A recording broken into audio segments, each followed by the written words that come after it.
Selamat pagi anak-anak. Hari ini kita akan belajar pelajaran IPS.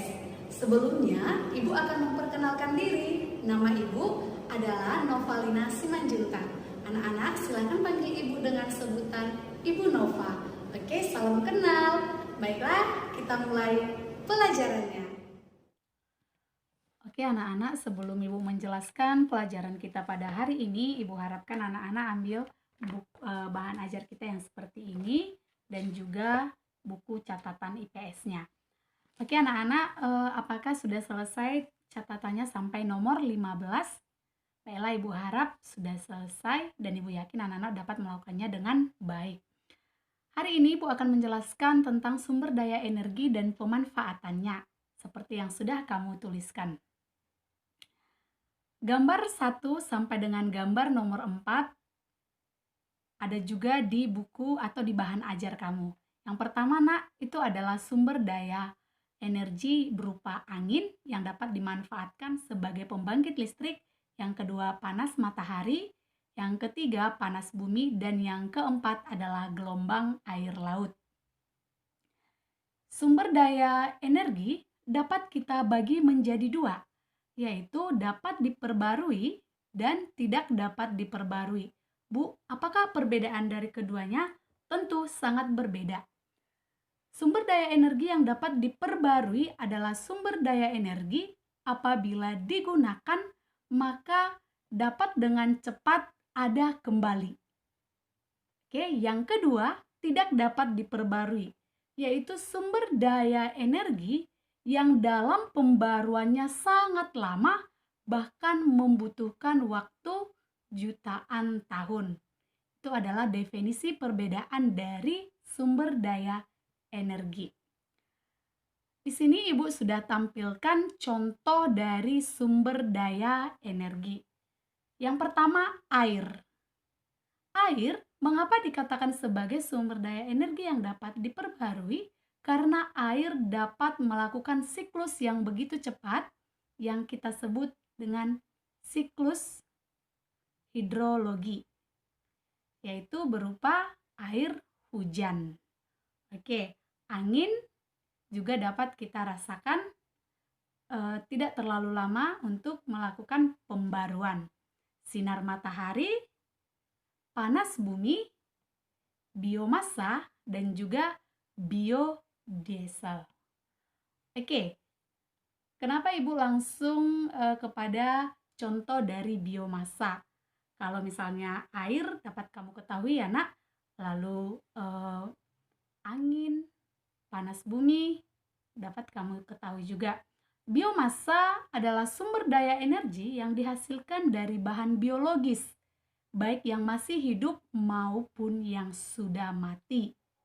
Jadi biomasa ini sedang dikembangkan untuk memenuhi sumber daya energi.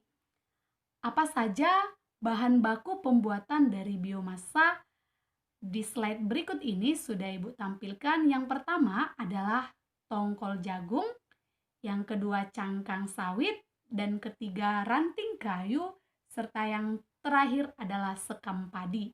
Jadi contoh berikut ini dapat dimanfaatkan oleh manusia untuk bahan baku pembuatan biomasa. Oke, nah yang selanjutnya biodiesel. Oke, pernah anak-anak melihat biji jarak? Oke, ini dia. Biji jarak, biji kemiri, dan biji kapuk. Jadi biodiesel itu adalah sumber daya energi yang diolah dari biji-bijian. Tetapi Indonesia belum terlalu mengembangkan produk tersebut. Yang selanjutnya adalah sumber daya energi yang tidak dapat diperbarui. Seperti yang tadi sudah Ibu sampaikan di awal, bahwa untuk menghasilkan membutuhkan waktu yang sangat lama. Apa saja contoh dari sumber daya energi? Yaitu seperti yang kamu lihat ya nak, yaitu minyak bumi, batu bara, dan juga gas alam.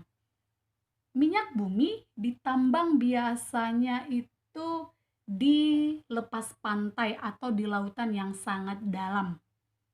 Ya, pada penambangannya itu juga membutuhkan waktu yang begitu lama. Batu bara adalah batuan berwarna hitam yang sangat keras, biasanya digunakan untuk keperluan industri. Oke, yang ketiga adalah natural gas atau gas alam. Jadi gas alam ini biasa, contoh paling kecil biasa digunakan oleh orang tua kita untuk memasak di rumah. Oke, pemanfaatannya. Manfaat dari sumber daya energi yang tidak dapat diperbarui adalah digunakan untuk bahan bakar. Contohnya seperti gambar pertama itu adalah aspal. Aspal itu dihasilkan dari minyak bumi. Jadi minyak bumi itu jangan kita pikir hanya satu jenis saja. Jadi dia setelah diolah akan menjadi aspal, menjadi parafin. Seperti gambar yang di tengah, yang putih itu adalah parafin. Apa itu parafin? Parafin adalah bahan baku untuk pembuatan lilin.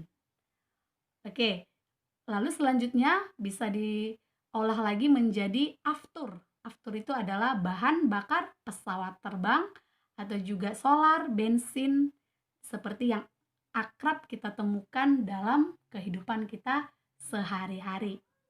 Yang kedua, pemanfaatan dari sumber energi adalah pembangkit listrik.